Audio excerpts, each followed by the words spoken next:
What's going on, everyone? Welcome in to the Locked On Reds podcast. It's game day. We have game action coming up tonight. Reds and Brewers. Get your pacemakers ready. Get your beers and wines and whatever it is that you need to cope with what's about to happen, because it's going to be a stressful 3 days, but hopefully a good kind of stressful if we get some wins.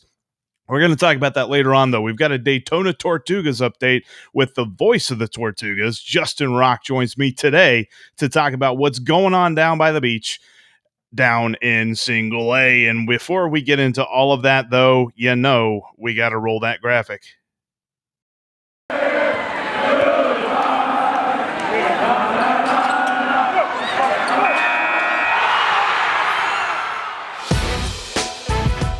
It's the Locked On Podcast Network, your team every day. You are Locked On Reds, your daily Cincinnati Reds podcast, part of the Locked On Podcast Network, your team every day. It's good to be talking some baseball on a baseball game day. I'm your host, Jeff Carr. Thanks for finding the Locked On Reds podcast here. If you don't already, make sure you're subscribed right here on the YouTube channel, or if you're listening on the podcasting app, make sure you're following me there. And you can find me on Twitter at Jeff Carr with 3 Fs, and find the show at Locked On Reds. All right, I want to bring him in. He is the voice of the Tortugas. He is Justin Rocke. Justin, how is everything going today? I mean, I'm sure the weather is just awful down in Florida. Probably nothing to write home about. How's everything going? Everything's going well, Jeff. Thanks so much for having me on. Right now in Daytona Beach, luckily blue skies above, no clouds to be seen. A little on the humid side, as you could imagine, as we get towards the middle and now towards the back end of the month of July. But thankfully, the weather is clear, the track is fast, and we should have some baseball here at the Jack tonight. It's always good to hear. I know that there's some rain in the forecast up here, but there's been rain in the forecast for like the last 3 weeks, but that's Ohio. Let's talk about things that aren't the weather. Let's talk about this Daytona Tortugas side. Lots and lots of prospects, but also lots of guys that have been on and off the injured list. I know that the roster's kind of been in turmoil because of that. How has Gookie Dawkins and the managerial crew kind of gone through with this fluctuation? It's been tough, especially early in the season. It seems a lot of it happened, I'd say, in the first month and a half of this 2021 campaign. And a lot of it's been, if not all of it, sort of been just freak injuries, stuff that, things that you really didn't see coming, just awkward plays, just tough luck with guys going down here and there. Christian Roa, started right out of the gates. Christian Roa, first game of the season, first inning, felt something wrong, left, was sent back to Arizona, actually just came back and made his Jackie Robinson ballpark debut on Wednesday. Bryce Bonnin, team flew into town from Arizona. Something didn't go right in his first bullpen, and he went on the injured list to start the year. And then, of course, the injuries to Tyler Callahan and Rece Hinds happened within a span of about a half an hour of one another in the same game. Tyler Callahan made an outstanding play to his right, got up to his feet, threw to first, and felt something wrong in his arm. He's been on the injured list with a right elbow strain ever since. And same thing with Rece Hinds, got on base, slid into second base. Everything seemed fine, but ended up with a small tear in his meniscus in his left knee. And, the Tortugas have done an amazing job at finding ways to stay competitive and be right in the thick of a playoff push, it feels like. Here now into the back half of the 2021 season, just past the halfway point here in the minor leagues. And it's been impressive. A lot of guys have been thrust into roles that they weren't expecting to be in, particularly in the starting rotation. Guys like Carson Rudd, James Proctor were ticketed to be in the bullpen for us to start the year and had to slide into starting roles. And unfortunately, both of them have been on the injured list now for the last couple weeks or so. But the good thing is it seems like the team is getting healthier, particularly on the pitching side. Bryce Bonnin and Christian Roa are back. Evan Kravitz, who's been on the mend, has made a couple of rehab starts out in Arizona, and we would look forward to hopefully getting him back sometime in the not-too-distant future. But they've done a marvelous job finding ways to stay competitive, considering all the injuries that have sort of thrown a curveball into this 2021 season. In the time that you've got to see him before they kind of hit the injured list, and in Austin Hendrick's case, after he came off the injured list, I know it's not been the longest period of time, but how have they looked in your estimation? I thought Tyler Callahan looked really good. He showed really good bat to ball skills, played a really nice defensive second base, in my personal opinion.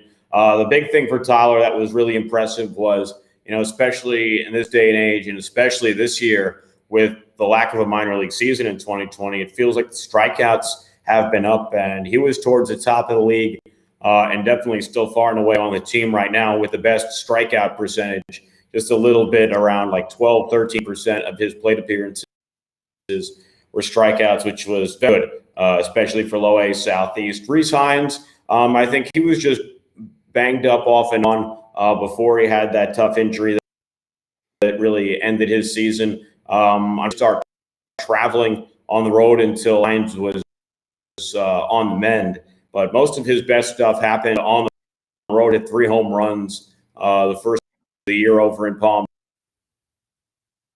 one during the St. Louis.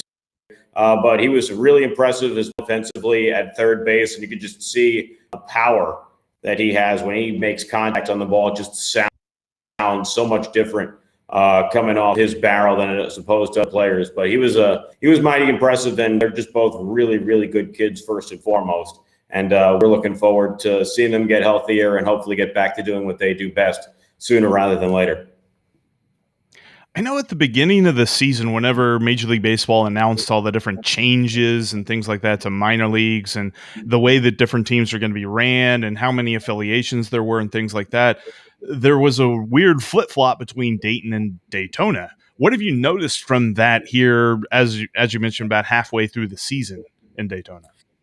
It's funny you say that because, there's always been this joke, that Daytona and Dayton and how it's so closely, compared with the names and, of course, being level separated. Actually, after all the changes, our call letters got changed on MILB.com. So we were both DAY for a little while and as in an email to say, can we get that changed a little bit so people actually know when they're going from one level to another when they're checking out the stats on MILB.com and beyond. But the changes this year, there has been some differences. I think particularly because there's been a lack of rookie ball. No more Appalachian League, no more Pioneer League in the Reds minor league farm system.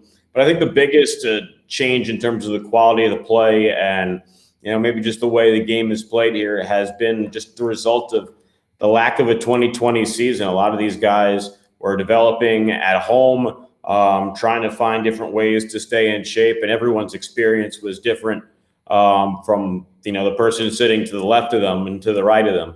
So I think those have been some of the big differences we've seen so far this year. The time of game, the pace of play has significantly slowed down, particularly in this league, whether that's because of with the pickoff rule, they got rid of the pitch clock down here in low A Southeast. So there's no, set time for guys to get into the box or for pitchers to be on the mound ready to throw the ball to home plate. So that's been the biggest difference. The time of game has gone up. Low A Southeast has one of the longest time of games in all of baseball this year, where, in 2019 in the Florida State League, in the old iteration, we probably played some of the quickest games in the league. So I think that's more related to the lack of a 2020 season. And I think what we see next year in 2022 will be a better indicator for what low A Southeast will look like long term.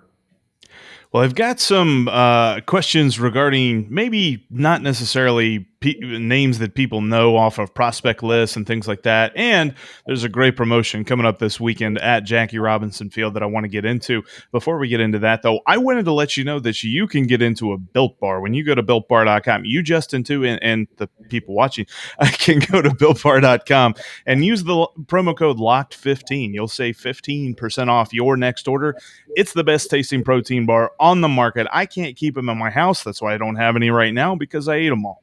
You can check out my favorite flavor, Cherry Barcia. They've got coconut that tastes pretty much exactly like a Mounds bar, but we're talking about like less than 4 grams of net carbs, less than 4 grams of sugar, and up to 17, sometimes 18 grams of protein. They are way better than any other bar on the market when you're talking about protein bars. They get all chalky and just taste generally awful. That's not the way with Built Bar. Check them out today at BuiltBar.com and use the promo code LOCKED15 to save 15% off your next order.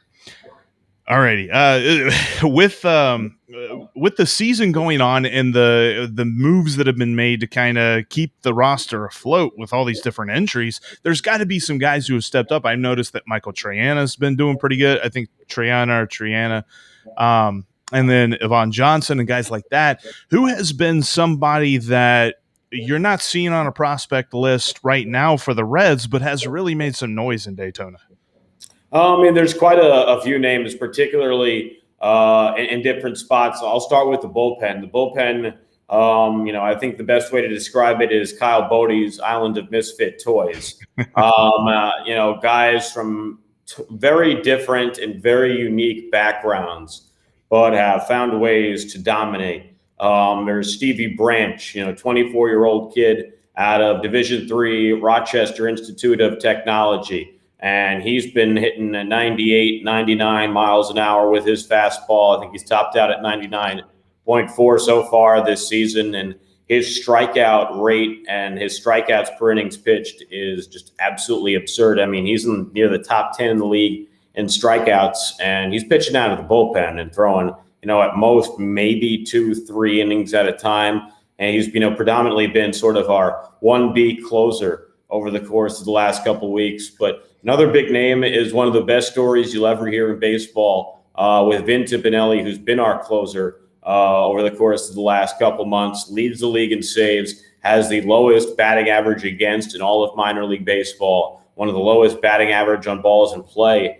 in all of minor league baseball. And the Reds found him in a men's league last summer playing in New Jersey as a catcher. He was from Division III Ramapo College in Northeast New Jersey, not far away from where I grew up in Mahwah, New Jersey. Lee Saris, one of the Red Scouts, found him. They moved him into the bullpen. He's still actually listed as a catcher in the Reds 2021 media guide. And he's got a mid-90s fastball. His fastball has reached as high as 98 and a devastating slider. And he's been absolutely remarkable out of the bullpen. And those two guys have really been some of the stalwarts at the back end of games. But Daniel Veohin, the catcher, he's not on any prospect lists. He's been pretty impressive, particularly behind the plate, one of the best caught stealing rates in all of minor league baseball. I think it's just a tick below 50% of all base stealers have been caught this season, to the point where, in Low A Southeast this year with the pickoff rule, stolen bases have been up. But if you look at the stats overall, you compare what Daytona has given up in terms of stolen bases to other teams, it's in a different stratosphere, because not just Veohin, he and his teammates have done a great job of keeping base runners at bay and keeping them right where they are. And another name offensively to keep in mind, also staying with the catching position, is Garrett Wolforth, who as of Wednesday had a 27-game on-base streak, got snapped, had an 11-game hitting streak last month, a 12-game hitting streak snapped earlier this week as well. And he's really settled in nicely into various spots in Daytona's order. And also want to give a shout out to one of our players as well, Gus Steiger, who was an undrafted free agent signee last summer out of South Dakota State, who's played every position for Daytona so far this year except for first base and catcher, and has basically hit pretty much everywhere in the order outside of third and cleanup. And he had no anticipation of playing outfield this season, and has done a really nice job playing some roles in center or right. And they've found ways to get him in the lineup every day. But those are 3, 4, 5 guys that aren't on any prospect lists right now, but may want to keep your eyes on as they continue to climb the ladder. I'm going to remember that name, Veohin. That sounds amazing. That's a really epic. I feel like he should be a hockey goalie with that name. It's funny you say that. The nickname for him around the organization has been El Receptor, as a native of Colombia. So he's got a pretty darn good nickname to go along with it as well. So we'll see what happens with him as he continues to climb. I love hearing that, and especially when you're talking about the future at catcher. I know that the Reds have an option for Tucker Barnhart this season, but if they don't pick that up, and even past that, you're looking at guys like Veoheen here in the coming future could be up on the major leagues. I love to hear that. Real quick too, before we get wrapping up here, I wanted to ask you, what led to being the Daytona Tortugas broadcast? I feel like I've practiced saying that a million times and I still trip over it. But what's led you to get to this point in your career? Thankfully, through a lot of hard work. Like with any career, it's a lot of about who you know and sort of being in the right place, the right time. I've been all over the place. My first job was in this league for the old Brevard County Manatees in 2014.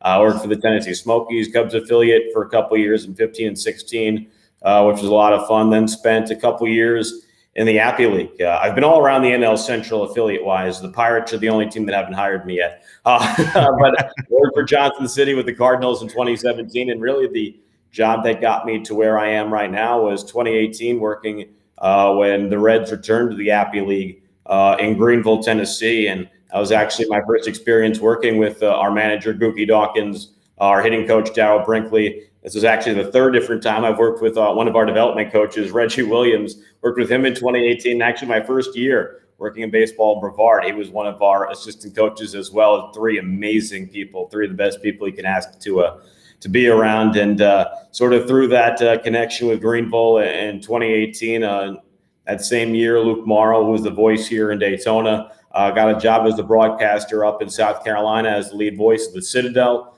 one of the military academies out there in South Carolina, and was able to get connected to the right people and slid in here in Daytona for that 2019 season. And three of the four guys that were in our infield that year have already made it up to the major leagues and are already making impacts left and right throughout the Red system. So it's been a blast being here, especially considering all the history and just all the baseball players that have come through Jackie Robinson Ballpark, dating back to when it opened, believe it or not, in 1914. I know that there were a lot of people, and you had mentioned one of the infielders, and he's a dude that is setting the world on fire in the majors, and that's Jonathan India. That's a guy that whenever people saw his numbers in the Florida State League, I think they immediately wrote him off. And I know that there were plenty of people, obviously the Reds, since he's in the major leagues now, didn't give up on him. Whenever you were watching him and seeing those numbers, were you kind of thinking to yourself like, yeah, there's more to this guy than meets the eye? Yeah, I mean, I was blessed. I got to work with Jonathan right out of the gate. I was with him his first stop after he signed at the University of Florida in Greenville, Tennessee for a couple of weeks. Got to call his first professional home run, and then got to be reunited with him the very next year, right back here in Daytona Beach. And you knew he always had it in him. You wonder a little bit at times in 2019, considering he was playing in his home state of Florida, not too far away from where he went to college. Maybe potentially a case of maybe putting too much pressure on himself to try and perform. And you also have to remember, look at where he's playing right now in the major leagues. He was playing a totally different position down here in Daytona Beach. He wasn't taking ground balls at second base down here until the halfway point of that 2019 season, was predominantly at third. And they were thinking of even keeping him at shortstop at times early on in his minor league career. So I think some of that uncertainty led to that. And the other factor that, some people sometimes forget to keep in mind is in the old Florida State League, now Low A Southeast, these are all, major league spring training complexes. And the fact of the matter is, we're playing outdoors here in Florida with the humidity, all the water that's sort of in the air, the ball just doesn't travel as well as it does in different leagues across the United States in terms of the minors. So that sort of quells a little bit of the numbers. Balls that he might have been driving out of the ballpark, in Chattanooga or Louisville were, dying on the warning track or things like that. But you could just tell the way he played and the way he composed himself as a player that, if all the tools and all the things sort of broke the right way, it would all sort of come together for Jonathan. But the best thing that I can say about Jonathan, and from what I've heard from other people as well, was I think something, not only is something happened, but during the course of the pandemic, he took a lot of young players under his wing and really helped them. I mean, we talked about Rece Hinds and Tyler Callahan a little bit earlier on in the podcast, and spoke to both of them before, they went down with injuries. And they said, well, they were at the alternate site last year at Prasco Park in Ohio. Jonathan India was one of the guys that really took them under his wing and taught them how to, attack things professionally as a hitter, how to be a professional baseball player. And I think that spoke to the kind of professionalism and the kind of things Jonathan learned his first 2 years in minor league ball. And obviously that type of leadership and that kind of mentality has done wonders, not just for the minor league system, but for the Reds up in the major league level in 2021 too. That's awesome because it's been a joy to watch him. He's been a spark for this team. He and Tyler Stevenson have just been amazing whenever they're up to the plate. And I saw a stat that I want to shout out. Past guest on the podcast, Joel Luckup, shared that the best by far OBP for a rookie in the leadoff spot has been Jonathan India so far this season at 430. I mean, he's getting on base at a crazy clip, and you love to see that because that's like Shin-Soo Choo-ian numbers when it comes to leading off. And man, I appreciate your time. I've had you a little bit longer than I asked you for, so I'm sorry about that. But real quick, before we let you go, I wanted to ask you about this. There's a great promotion coming up this Saturday at Jackie Robinson Ballpark, and I am a huge fan of The Office. So my question is this: why wasn't it Prison Mike? But I do like Recyclops, don't get me wrong. I think part of the reason we did the Recyclops instead of the Prison Mike thing is actually I was talking with Doug Gray of RedsMinorLeagues.com a little while ago, and there had been some Recyclops-style bobbleheads done throughout minor league baseball, and I think they were all sort of in the vein of Prison Mike and something like that. So us with the Daytona Tortugas, we're always looking for ways to do things that, not necessarily have been done before, but trying to put new spins on things and, be a little bit different than what everyone else is sort of doing. And that's where, the Recyclops bobblehead came in. Actually, it was supposed to be a part of our promotional schedule last year in 2020. So these have been sort of sitting in the humidor, ready and waiting to go for quite some time. And thankfully, this weekend, this Saturday, first 1,000 fans through the gates here at the Jack will get their hands on a Recyclops bobblehead courtesy of bowlingball.com. And we're really excited. It's our first bobblehead giveaway of the season. And I think it's just a small sign now that, we're halfway through this minor league season. Everyone in minor league baseball are really getting back to doing what they do best, whether, it's the minors or now the new iterations of the Appy and Pioneer League that were in minor league baseball. The last time there was the season, it's just it's great to see everything beginning to get back in full swing in the minor leagues. And for us, part of that is Recyclops bobblehead coming up on Saturday. So if you're around Daytona Beach, get here early because they'll be going fast.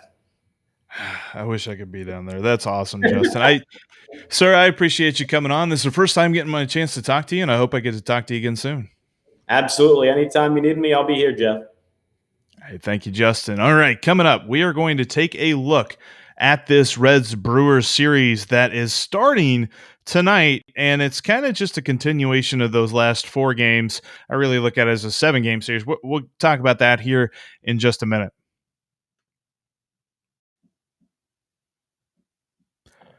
Before we talk about that series, though, I wanted to tell you about betonline.ag. It is the only online sports book that I trust, and you should too. They've got great lines when it comes to Major League Baseball. They've got the NBA Finals. They've got NFL futures that are coming up. All of that great stuff can be wagered upon at betonline.ag. And when you go there today, set up your profile and type in the promo code Locked On. You'll get 50% added onto your initial deposit. That means you put in 100, they'll give you an extra 50 just for typing in this promo code. And I'll give you a tip. I try to do this every so often. I have different thoughts about different games, and I have a really strong feeling. You're going to think this is crazy, but the Dodgers are in Colorado. I have told you about the voodoo magic of the Colorado Rockies at Coors Field. I think it continues tonight. They've got Antonio Senzatella on the mound against Julio Urias. I think that the Rockies get the win. The Rockies are sitting at plus 170 on the money line, so a little bit of value too if you take them. I'm taking the Rockies, and you should too. So go over to betonline.ag, set up your profile, type in the promo code Locked On. You'll get 50% more on your initial deposit and put some money down on the Rockies plus 170 to beat the Los Angeles Dodgers. That's betonline.ag and the promo code Locked On.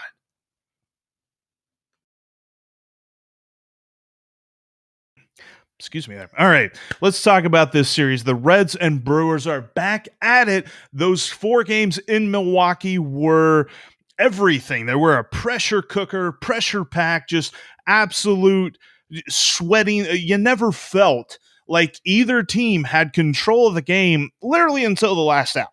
And the fact that the Reds beat Josh Hader on back-to-back nights, that dude's going to be pissed. So if the Brewers get a lead and they get into the bullpen, Josh Hader's going to be thrown with a little extra oomph tonight. You can bet on that.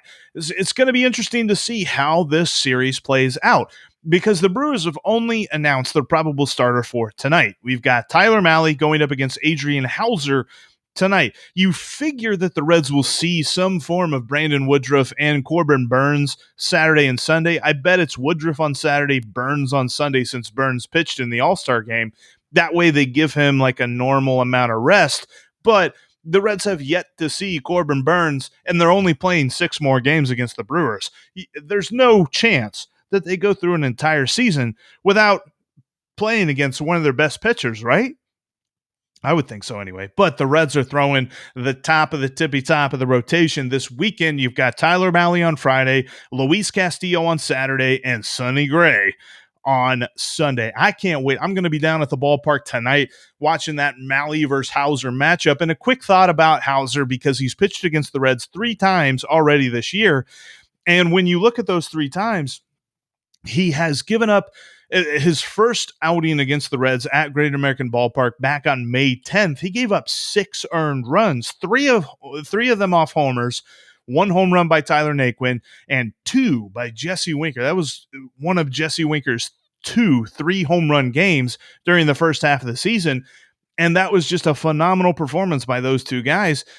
And then the next couple of ones, the Brewers are 2-1 in the 3 starts that he's made against the Reds. Now, he's not kept the scoreboard clean in all of them. In fact, he's given up 3 total runs and at least 3 total runs in all 3 of his starts. A couple of them were unearned in some cases, but at least 3 total runs in each start. So the Reds can put some stuff on the board. So how does Tyler Mahle bounce back from his last outing? Because his last outing, he was not very pitch efficient. And he even said so in the postgame. He's like, I was trying to throw too much junk early on, and I hadn't established a good strike zone yet.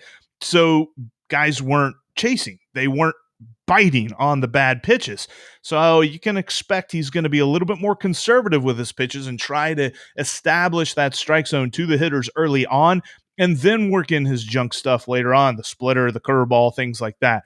So I'm looking for a good night tonight. I'm not going to say one way or the other, but can you imagine, just for a minute, I know we are Cincinnati sports fans, and allowing ourselves to think about the best case scenario isn't really in our nature, but for a moment, can you imagine on Monday when the Mets get to town, if the Reds sweep the Brewers?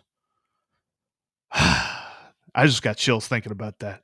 I don't know. This is going to be a tough series. The Brewers are a good team. The Reds beat them 3 out of 4, and they swept them the series before that. So we're all thinking like, man, the Brewers, they are still a very talented team. Make no mistake about it, though, the Reds are a good team, too. This is going to be another fun 3 games, and there's only 6 left against the Brewers. So the time to make some hay is this weekend. So go make some hay, Reds. Go make some wins, more importantly.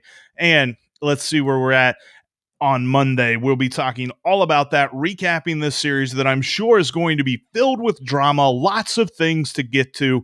You're not going to want to miss it. Make sure the best way to not miss anything is to subscribe right here to the YouTube page. Also, follow me on Twitter at Jeff Carr with 3 Fs, and follow the show at Locked On Reds, and follow the podcast on your favorite podcasting app. Also, get on the Locked On Reds line, 513-549-0159. You can call it, you can text it with questions, comments, reactions, whatever you've got. Also, shout out, there was a question that I noticed on the Locked On Reds line asking about probable starters because they wanted to go see Graham Ashcraft in Chattanooga. You can check out each team's webpage. If you go to ChattanoogaLookouts.com, I think it's like milb.com/Chattanooga Lookouts or something like that. Just Google Chattanooga Lookouts. They'll have the probable starters for, so far as they're announced, on their webpage. So you can figure out what days you can go to see the specific guys you want to see. And that's the best way to do that. But, all right, that's going to wrap us up for today. Now, tell your smart device to go play the Locked On MLB podcast. Sully, Paul Francis Sullivan, but please call him Sully, has a wealth of knowledge of baseball, present and past, and he imparts it to you each and every day. You can find the Locked On MLB podcast wherever you get your podcast, but that'll do it. Thank you so much for watching and listening. Thanks to Justin for talking some Tortugas with me. And we'll see each and every one of you on Monday.